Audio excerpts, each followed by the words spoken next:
High বন্ধুরা এবং প্রিয় ছাত্রছাত্রীগণ, কম্পিউটার পরীক্ষা অ্যাসপিরেন্টগণ, আজ তোমাদের আমি জটিল সুদ কষার আরেকটা টাইপ নম্বর 7 নিয়ে অঙ্ক নিয়ে চলে এসেছি।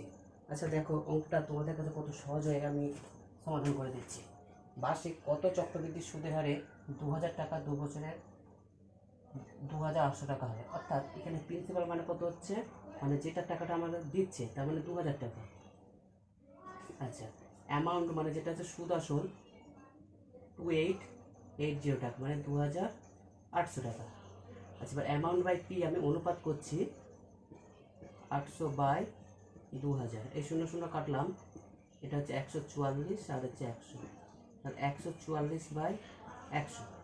আচ্ছা দেখো, এখানে যেহেতু 2 বছর বলেছি, আমি বলেছিলাম 2 বছর হলে বর্গমূল আর 3 বছর হচ্ছে ঘনমূল, তাহলে এইটা যদি আমি 2 বছর এটাকে বর্গমূল করে কত হচ্ছে 144/100, তাহলে কত হচ্ছে এখানে 12/10। তাহলে যে প্রিন্সিপাল হচ্ছে 10 আর অ্যামাউন্ট মানে সুদ আসল হচ্ছে কত 12/10। তাহলে এখানে সুদের হার বলেছে, তাহলে এখানে সুদটা কত হচ্ছে আমার, ইন্টারেস্টটা কত,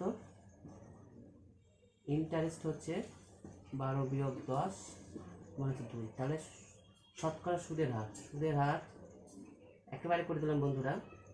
সুদের হার সমান কত হচ্ছে 2/10, যেহেতু আসল 10 টাকা ইন্টু 100%, তার মানে হচ্ছে 10 দিয়ে কাটছি, 2 × 10 মানে হচ্ছে 20%। তাহলে সুদের হার কত, 20%। আশা করি বন্ধুরা তোমরা বুঝতে পেরেছো। বুঝতে পারলে অঙ্কটি তোমরা লাইক, কমেন্ট এবং শেয়ার করতে যেন ভুলো না। ততক্ষণ তোমরা সুস্থ ও ভালো থেকো। Have a nice day.